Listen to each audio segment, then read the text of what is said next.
Hi, I'm Mike Ryan. In the history of turquoise in America, one of the most famous districts in Nevada is Royston.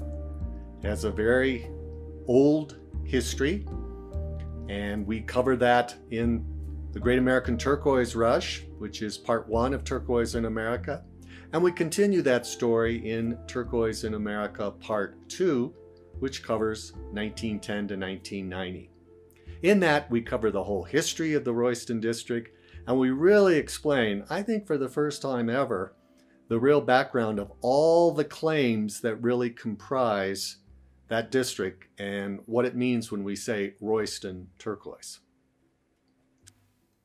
Some of the claims are known by their own name, like Montezuma, and others are just known as the district name, Royston.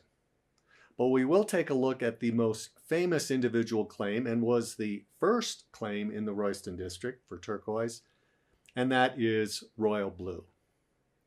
So now we get to look at some Royston turquoise. Well, this tray of Royston should be a real treat for turquoise lovers, because you get to see a wide range of different looks for Royston.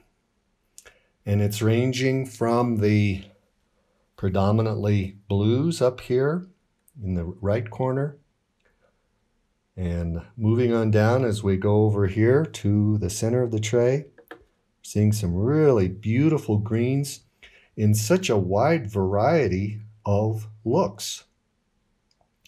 Some of this really with a lot of the traditional matrix for Royston, which is probably really shown here in this cab over here on the left, beautifully cut and really exhibiting a lot of that beautiful matrix. This cab down here, which is in the book, is just a beautifully cut teardrop cab, and a polychrome ranging from a blue up at the top all the way down to these beautiful traditional Royston greens at the bottom.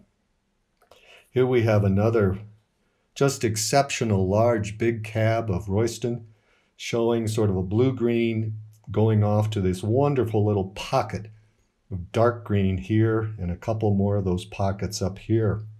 This one I think is just exquisite because it's polychrome, again, also in the book, with a wonderful Arlen Ben photo. And we see, I think, one of the most exquisite blues I've ever seen. It's almost as if you were looking at planet Earth from outer space and seeing the earth and the sky. Another beautiful blue Royston cab with the sort of definitive matrix showing through. This, I think, is an exquisite asymmetrical teardrop, beautiful stone, as is this one as well. I want to point out a real live example of why lapidaries like to back turquoise. Here we have a beautiful cab, unbacked, and yet look what's happened.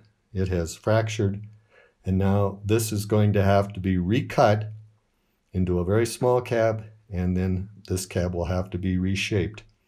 And that would not have happened. We had a perfectly beautiful stone, and with a little bit of thin backing, we could have avoided this situation. So here, once again, an example of the variety and range of turquoise coming from the Royston district. One of the first turquoise mines located in what would become known as the Royston mining district was actually part of Crow Springs mining district at the time it was located. And once again, all the history of the royal blue is in Turquoise in America Part 1, Great American Turquoise Rush, 1890 to 1910, and in Part 2, 1910 to 1990, where we take the history of the royal blue and Royston all the way through to 1990 and the end of our story. As we look at this tray, not surprisingly for a turquoise mine named Royal Blue, we see the colors are primarily blue. And we see down here in this bottom, this solid, would have been the type of turquoise they were looking for during the period of the Great American Turquoise Rush, when they didn't want the turquoise in matrix. But we see here, what some beautiful turquoise in matrix, and some beautiful webbed material that we're seeing here. Such a distinctive blue, almost like a deep sea blue kind of look. Very, very beautiful. But not surprisingly, because it is in the Royston district, we see a look here, which is more what we were seeing in the other tray. And then this blue-green here, very unique sort of blue turquoise color coming out. So once again, royal blue turquoise from Royston.